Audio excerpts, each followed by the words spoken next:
Our next speaker, Alisa Bunbury. She is the Grimwade Collection Curator at the Ian Potter Museum of Art at the University of Melbourne and was previously Curator of Prints and Drawings at the NGV. She was co-curator of the Colony 1788 to 1861 exhibition in 2018 at the NGV and is currently preparing a publication reinterpreting and presenting the Grimwade Collection. Everybody join me in welcoming Alisa.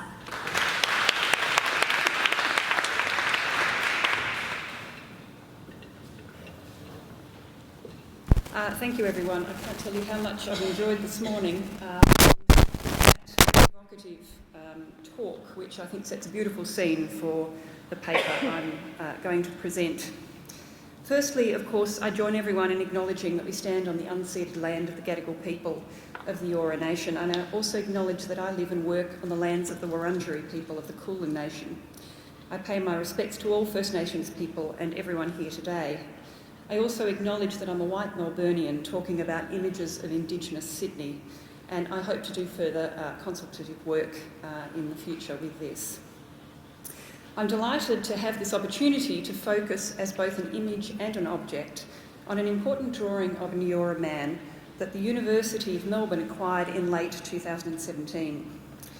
This object was acquired with money provided by the Russell and Mab Grimwade Magunya Fund, which enables the purchase of works of art enhancing and complementing the Grimwade collection, of which I am a curator. This drawing by the French artist Nicholas Martin Petit, and forgive my French pronunciations through this talk, is one of a group of 19th century works on paper that appeared from a private French collection for auction in Paris in November 2017. These works were not previously known to art historians, and their history is slowly emerging. This group of 21 lots comprised drawings and watercolours and sketches by Petit depicting Aboriginal, Australian and Timorese people, 3 drawings by his shipmate Charles Alexandre Le Sueur of Aboriginal and Timorese habitation and activities. Petit and Le Sueur were the artists accompanying the French expedition under Captain Nicolas Baudin to explore Australia between 1800 and 1804. There were also 2 watercolours by Jacques Arago of people from South Africa and Guam.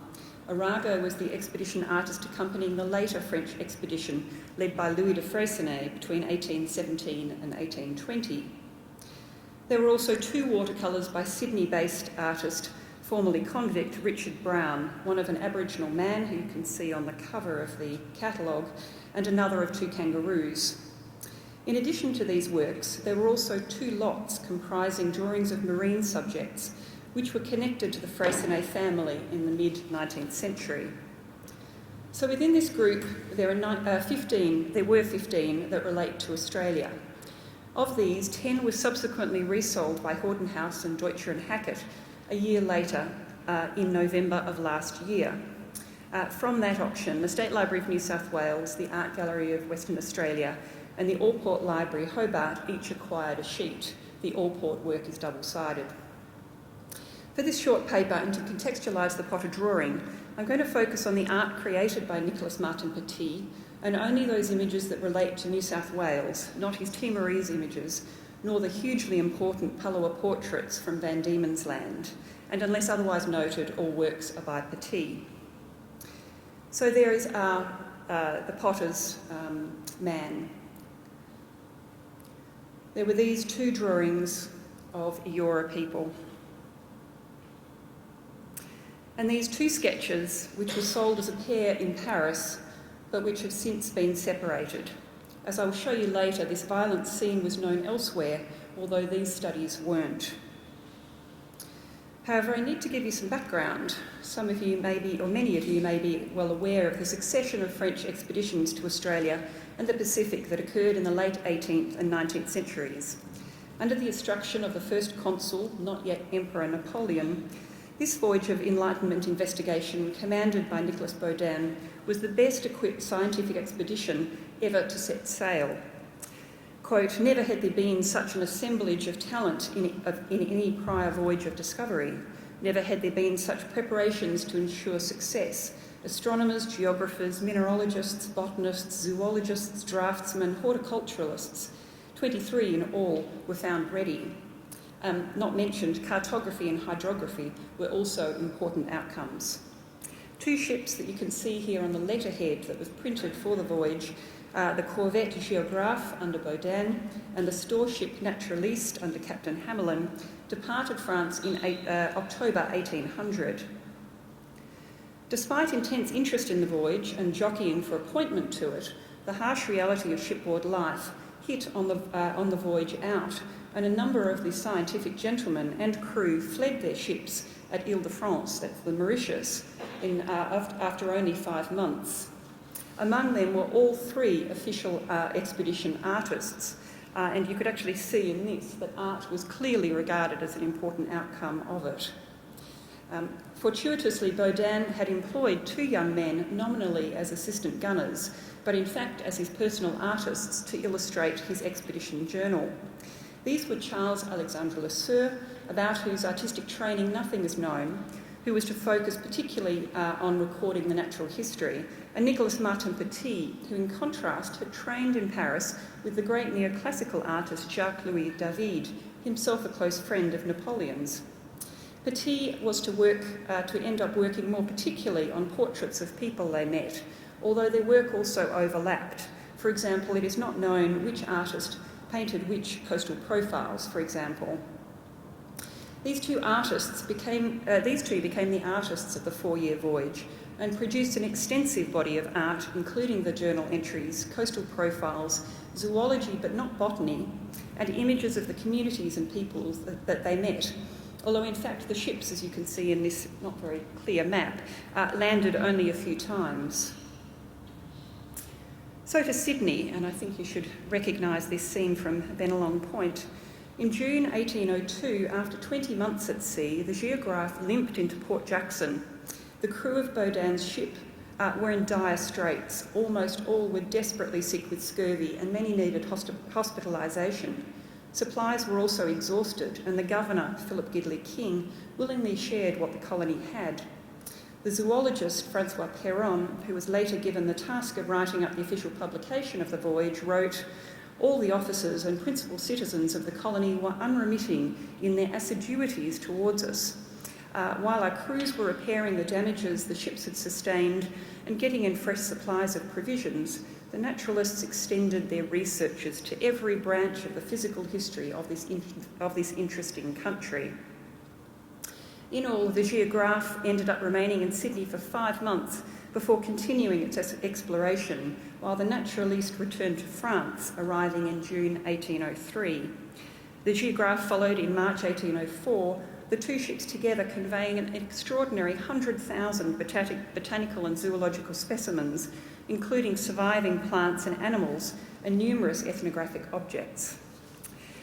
These were eagerly seized by Parisian scientists, as well as for Empress Josephine's personal collection and gardens at Malmaison, which soon housed, as you can see here, kangaroos, emus and black swans, and casuarina planted in the garden. How timely, a nice little link there. The art, however, had a complicated journey, almost all ending up eventually in the Muséum d'Histoire Naturelle in Le Havre in northern France, Lesueur's hometown, and the port from which the expedition had set sail in 1800. Along with most of the city, this building was destroyed in a single night of devastating, deadly bombing in September 1844.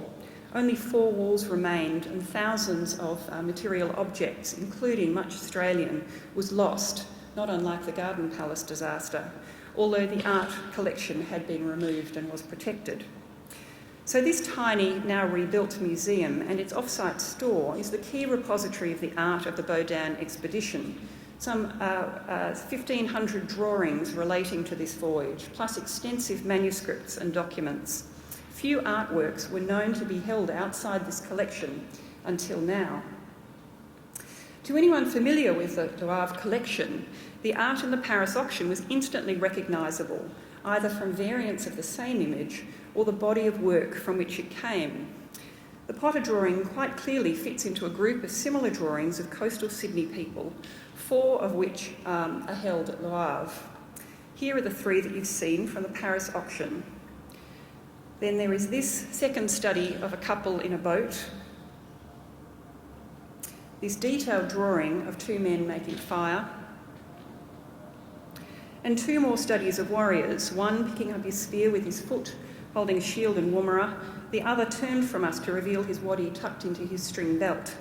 Both of these images show the double-cross decoration on their shields, their body paint and their woven headdress. The figure on the left also has a nose piercing and a kangaroo tooth headband. The similarity between these drawings is, I think, readily apparent. Each is carefully drawn in finely worked black crayon with the most extraordinary tonal subtlety. This is drawn over light pencil lines, and corrections and minor adjustments to the figures' somewhat stylised proportions can be seen. Many have fine additional details added in pen and ink.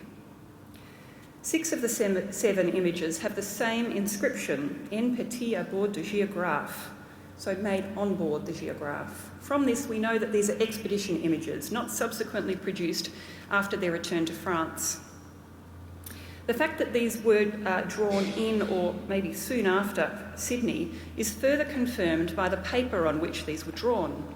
The 5 Sydney scenes in the Paris auction are all on a laid paper containing the watermark or countermark for a paper made by Thomas Budgeon at Dartford in Kent.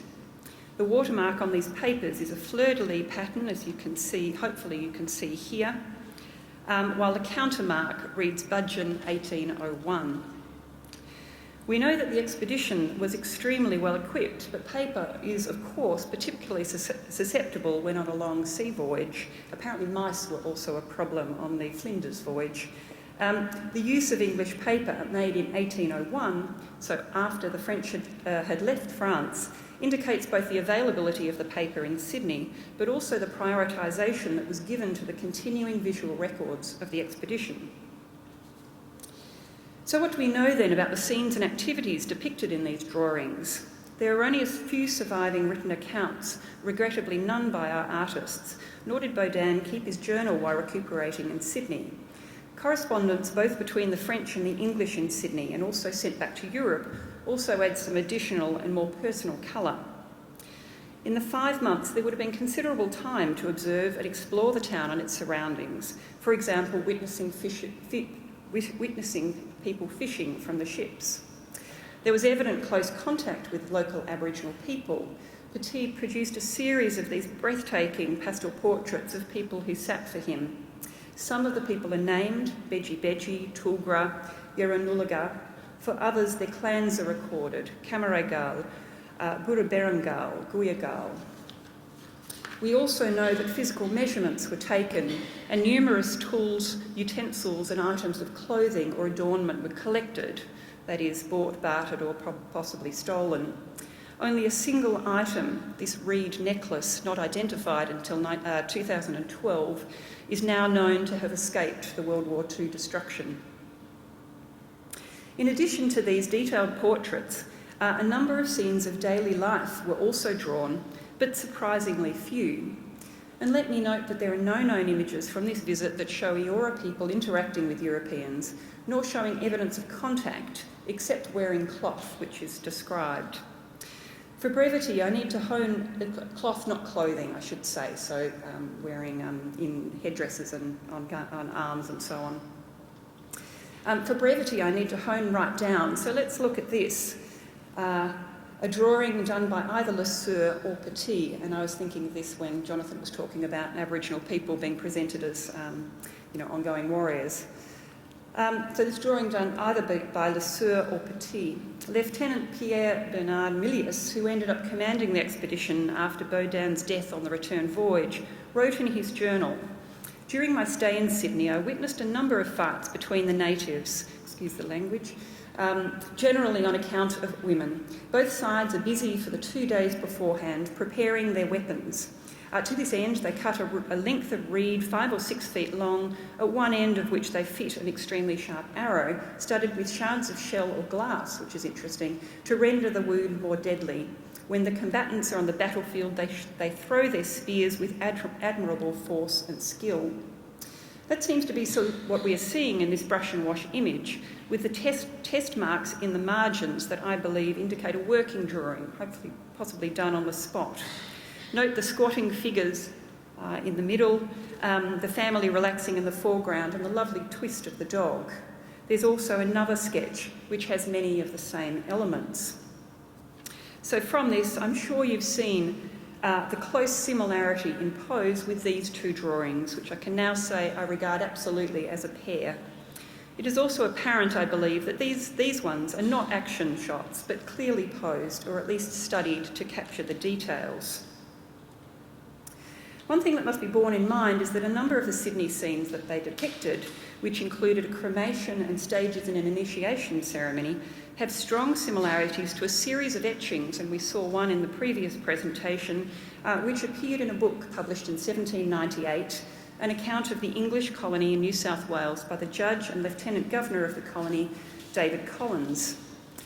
Watling had been permitted, for example, to witness the various steps in the tooth avulsion ceremony that was discussed, and the French are known to have closely read this book. So compare this image, these two images, for example. While not identical, the similarity is noticeable, and it's just one of a number of comparisons that could be made. Although there is no illustration showing a fight or a ritual trial in Collins's extensive account of Aboriginal life as he saw and understood it, he described fights in some detail. He wrote, quote, "The shedding of blood among these savages," his words, "is always followed by punishment, the party offending being compelled to expose his person to the spears of all who choose to throw at him. Each was armed with a spear and throwing stick and provided with a shield. Some of the spears which were thrown at them they picked up and threw back, and others they returned with extraordinary violence. In this, as in all contests among them, the point of honour was rigidly observed," and that gets noted numerous times in early references to these trials. Unfortunately, I don't have time to compare these images and texts as I would like to. It must suffice to say that while we know that the French saw conflicts, I feel we're unable to judge quite how accurate this scene or our drawings may be. Upon returning to France, Petit and Lesueur were employed to continue their work to bring the illustrations to fruition for professional engraving and publication. Most unfortunately, Petit died within 6 months of his return at the age of only 27, his health having been impacted by the voyage. His colleagues and Lesueur and Perron, however, continued diligently with the task with a team of skilled engravers and printers. The first account of the voyage appeared in parts between 1807 and 1816, including an atlas of 40 illustrations. You may have noticed the framing lines drawn on these two Le Havre drawings. Of the crayon drawings that I'm discussing, only that of Nuragaldari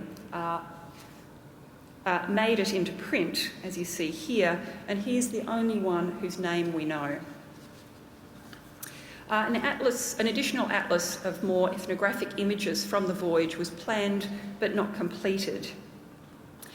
During this lengthy publication period, Francois Perron had himself died in 1810, and the cartographic volumes and the second text volume were completed by their former Baudin expedition crewmate, Louis de Freycinet, who by now held the rank of captain. Freycinet's involvement surely influenced his appointment to lead a circumnavigation of the globe, which he undertook between 1817 and 1820 in the Uranie, with his crew including the official artist Jacques Arago, a midshipman artist Alphonse Pellion, and his stowaway wife Rose. As with the voyage 17 years earlier, the French ship rested and restocked in Sydney from mid-November to late December 1819. It seems pretty conclusive that the two Richard Brown watercolours in the Paris auction were acquired at this time and French inscriptions added. Remember also that the Paris group had two works by Arago, so both voyages are clearly represented in that auction. Upon the crew's return to France after surviving shipwreck on the Falkland Islands, Freycinet was instrumental in two major publishing projects. Firstly, during his voyage, he had been revising the text of the Baudin account, and this was published in 1824 with 25 additional plates, bringing the total number of illustrations to 68. Then he also prepared the account of his own voyage, a project that took the rest of his life. Between 1824 and 1844, 9 text volumes and 4 large illustrated atlases were produced, in all 355 plates and maps, an extraordinary achievement at the height of French printmaking, which is superb at this time. Clearly, to make the additional engravings for the reissued Baudin account, Freycinet and his later collaborators had ongoing access to Petit and Lesueur's art. Though Petit had died in 1804, we know that his father sent Freycinet 19, quote, portraits of natives in 1816. Lesueur had left for the United States in 1815, where he remained for 22 years, apparently leaving much of his collection, and presumably also Petit's art, with Freycinet.